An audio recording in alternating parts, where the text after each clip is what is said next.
Hello my dear students, welcome back to our channel Excellent Learning. मेरे प्यारे बच्चों, कैसे हो आप सब? आई होप आप सब बहुत ज़्यादा अच्छे होंगे। तो आज की इस वीडियो में हम क्लास 10th का वर्कशीट नंबर 4 करने जा रहे हैं। ये हमारी मैथ्स की वर्कशीट है और आज हम पढ़ने जा रहे हैं ट्राइंगल्स।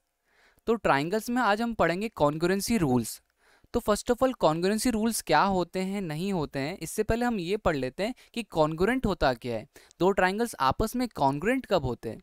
तो देखो यहाँ पर है, two figures are congruent if they are of the same size and same shape। I mean मैंने same shape and same size, ठीक है ना। तो जो दो ट्राइंगल्स, ये दो फिगर्स आपस में कॉन्ग्रुएंट तभी होंगे जब वो सेम शेप के होंगे और सेम साइज के होंगे। Side opposite of equal angles of a triangle are equal. अब ये चीज़ क्या बोली गई, ये अलग चीज़ है, बट फिलहाल के लिए कॉन्ग्रुएंट आप सब समझ गए ना कि कॉन्ग्रुएंट क्या होता है। तो कॉन्ग्रुएंट में जहाँ पर दोनों ट्राइंगल्स के शेप क्या होनी चाहिए, सेम होनी चाहिए, साइज क्या होना चाहिए, साइज भी सेम होना चाहिए, और साथ ही साथ एंगल भी सेम होना चाहिए, ठीक है। अब इसके बाद हम बात करते हैं राइट एंगल ट्राइंगल की। राइट एंगल ट्राइंगल में हमारा, आप सबको पता है, 90 डिग्री का ट्राइंगल होता है और सबसे बड़ी लंबी साइड को कहते हैं हाइपोटेनियस, नीचे वाले को कहते हैं बेस और साइड वाले को कहते हैं परपेंडिकुलर, ठीक है ना, परपेंडिकुलर। तो ये तो बात होगी राइट एंगल ट्राइंगल की। अब बात करते हैं कि कब दो ट्राइंगल्स कॉन्ग्रुएंट हो सकते हैं, कितने रूल हैं। तो एक है एसएएस। एसएएस में क्या होता है, जहां पर आप दो ट्राइंगल को कॉन्ग्रुएंट प्रूफ कर सकते हो अगर आप उन दो ट्राइंगल के दो साइड्स और एक एंगल को बराबर प्रूफ कर दो। कैसे, तो वो मैं दिखाता हूं कैसे। जैसे कि अगर मैंने कहा यहाँ पर मेरे पास दो ट्राइंगल है सपोज, ठीक है, मैंने दो ट्राइंगल्स बना लिए छोटे से, एक ये बनाया और एक ये बनाया, ठीक है। अब यहाँ पे मेरे पास एक ये है ए बी सी और एक है ये पी क्यू आर। तो अगर मेरे पास दो साइड्स बराबर हो जाए और बीच का एक एंगल, मतलब कि अगर बात करें तो ये वाला साइड बराबर हो इसके, मतलब कि आपका ए बी जो हो वो बराबर हो पी क्यू के। फिर इसके बाद आपका ये एंगल आना चाहिए, देखो साइड हो गया, अब एक एंगल आना चाहिए, मतलब एंगल बी बराबर होना चाहिए किसके, एंगल बी बराबर होना चाहिए एंगल क्यू के, इस वाले एंगल के। और उसके बाद आपका वापस साइड आ गया, तो वापस साइड हमारा बी सी और क्यू आर। तो और आपका बी सी जो है वो बराबर होना चाहिए क्यू आर के। तो ये तीन रूल्स अगर आप फॉलो कर लो तो S A S congruency rule होता है। अब एस एस एस में क्या होता है, जहाँ पर दोनों ट्राइंगल के तीनों साइड्स बराबर हों, ठीक है। तो जैसे कि ए बी बराबर पी क्यू और ए सी बराबर पी आर और बी सी बराबर क्यू आर, ठीक है ना। तो आपने देखा ना, तीनों साइड्स आपस में बराबर है, तीनों साइड्स आपस में बराबर होंगी, तो यहाँ पर एस एस एस रूल होगा। सेम इसी तरह से ए एस ए रूल होता है, जहाँ पर दो एंगल बराबर हो और एक साइड बराबर हो तब भी हम दो ट्राइंगल्स को कॉन्ग्रुएंट प्रूव कर सकते हैं। और एक होता है आपका right hand side congruency rule, जहाँ पर अगर एक हाइपोटेनियस दोनों का बराबर हो और अगर कोई सी भी एक साइड बराबर होती है तो हम उनको कॉन्ग्रुएंट ट्राइंगल्स कह देते हैं, ठीक है। तो आई होप आपको ये क्लियर हो गया कॉन्ग्रुएंसी रूल क्या होता है। अब हम बात करते हैं मिड पॉइंट थ्योरम। अब भैया मिड पॉइंट थ्योरम क्या है? तो मिड पॉइंट थ्योरम है आपका कि जैसे अभी हमें ई और एफ क्या है, ई और एफ मिड पॉइंट है ए बी और ए सी के। अगर ई और एफ मिड पॉइंट है ए बी और ए सी के, तो इसका मतलब क्या होगा, इसका मतलब होगा ई एफ जो है आपका, ई एफ वो पैरेलल है किसके, बी सी के, ठीक है।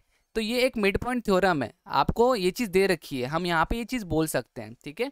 तो देखो मिड पॉइंट का मतलब क्या हो गया, इस ई का मतलब क्या होगा कि ए ई जो होगा अब वो बराबर होगा किसके, ई बी के। इसी तरह से ए एफ जो होगा अब वो बराबर किसके होगा, एफ सी के, ठीक है।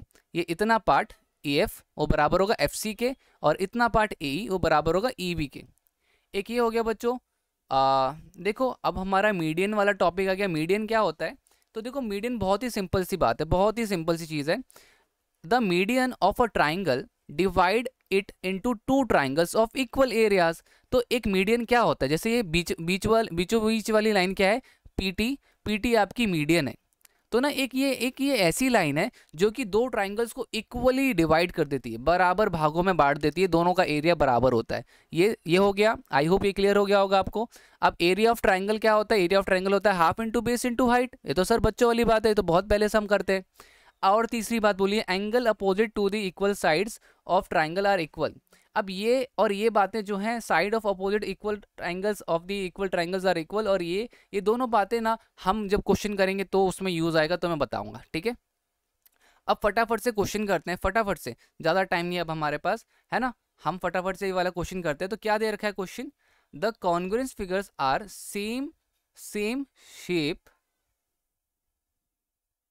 And same size. ठीक है, तो जो कॉन्ग्रुएंट फिगर्स होते हैं वो सेम शेप के होते हैं और सेम साइज के होते हैं, simple. Okay, question number answer, question number second करते हैं। क्वेश्चन नंबर सेकंड के लिए मैं यहाँ पे कर देता हूँ, आप सब अच्छे से देखना, ठीक है ना। इसके लिए मैं ब्लैक कलर यूज़ कर लेता हूँ।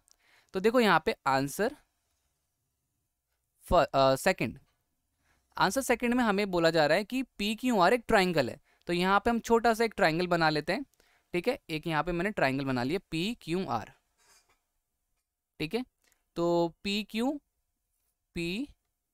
क्यू आर, अब यहाँ पे पी क्यू कितना दे रखा है सर, पी क्यू दे रखा है 3 सेंटीमीटर। ओके, पी आर कितना दे रखा है सर, पी आर दे रखा है 5 centimetre. Q R sir 4 centimetre. तो यहाँ पे हमने सारे देख लिए हैं। अब हमारे पास हमें ये प्रूफ करना है, हमें क्या प्रूफ करना है, हमें प्रूफ करना है पी क्यू का स्क्वायर प्लस क्यू आर का square is equal to P R का स्क्वायर, ठीक है। तो अब इसको हम कैसे करेंगे, तो इसको देखो, आप देखो यहाँ पे पी क्यू कितना था, पी क्यू था सर 3, तो पी क्यू हो गया 3 सेंटीमीटर का स्क्वायर। ओके, क्यू आर कितना था सर, क्यू आर था 4 सेंटीमीटर, तो हो जाएगा 4 सेंटीमीटर का स्क्वायर। पी आर कितना था sir, 5 centimetre, very simple question, 5 centimetre का स्क्वायर। अब देखो यहाँ पे हम देखते हैं क्या हमारे बराबर होता है। तो 3 सेंटीमीटर स्क्वायर करेंगे तो वो 9 आएगा, 4 का करेंगे तो वो 16 आएगा, और 5 का स्क्वायर करेंगे तो 25 आएगा। तो 9 प्लस 16 आपका 25 आ जाएगा, जो कि बराबर है 25 के, और हमने यहाँ पे ये प्रूफ कर दिया, हैंस प्रूफ्ड, ठीक है। तो हमारा ये वाला क्वेश्चन भी हो गया। अब क्वेश्चन नंबर थर्ड देखते हैं। What is question number third, in the given figure E is mid point of X Y. देखो ई क्या है, ई मिड पॉइंट है एक्स वाई का, ठीक है, एक्स वाई का मिड पॉइंट है, और ई एफ जो है वाई जेड के पैरेलल है, ई एफ जो है वाई जेड के पैरेलल है। तो आप बताओ ई एफ वाई जेड के पैरेलल भी है, ई मिड पॉइंट भी है, तो आप सबको ये तो पता है। देखो इसका सॉल्यूशन कैसे करेंगे, इसका सॉल्यूशन मैं यहाँ पे रेड कलर चेंज कर लेता हूँ, यस। तो इसका सॉल्यूशन हम कैसे करेंगे, बहुत सिंपल सा है। तो आंसर थर्ड मैं यहाँ पर बताता हूँ, इसको मैं ऊपर वाले को मिटा देता हूँ, जो भी हमने किया है या सब आप उतार लेना, ठीक है ना। ये आप वीडियो पॉज करके उतार लेना, मैं यहाँ पे मिटा करके आंसर थर्ड लिख लेता हूँ। तो देखो आंसर थर्ड में हम कैसे करेंगे, तो यहाँ पे हम स्टार्ट करेंगे मिड पॉइंट थ्योरम, जो हमने पढ़ा था ना मिड पॉइंट थ्योरम, उसका हम यहाँ पे यूज़ करने जा रहे हैं, ठीक है। तो बेसिकली आप लिखोगे आंसर थर्ड, यहाँ पे लिखना by mid point theorem, by mid point theorem हमें पता है कि अगर ई क्या है, E is mid point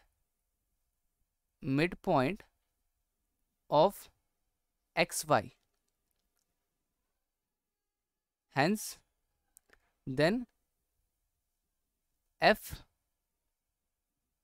is also midpoint of xz, ठीक है। तो अगर e एक्स वाई का मिड पॉइंट है तो एफ भी क्या होगा, एक्स जेड का मिड पॉइंट होगा, ठीक है। तो अब हमें यहाँ पे क्या दे रखा है, एक्स जेड दे रखा है 7 सेंटीमीटर, और हमें एक्स एफ निकालना है। तो हमें पता है कि भाई एक्स जेड और एक्स एफ दोनों बराबर हैं, तो हम लिख सकते हैं यहाँ पर कि एक्स एफ जो होगा वो आधा होगा, एक्स एफ क्या होगा, वो आधा होगा। एक्स एफ आधा होगा किसका, तो एक्स एफ आधा होगा एक्स जेड का, ठीक है। तो यहाँ पे अब हम अपना सॉल्यूशन स्टार्ट, हमें हमारा आंसर हो गया। तो अब यहाँ पे देखो X F is equal to half, X Z कितना दे रखा था, एक्स जेड दे रखा था 7 सेंटीमीटर, तो मल्टीप्लाई बाय 7 सेंटीमीटर। तो एक्स एफ की वैल्यू क्या आ जाएगी, 7 डिवाइड बाई 2, आंसर क्या आ जाएगा 3.5।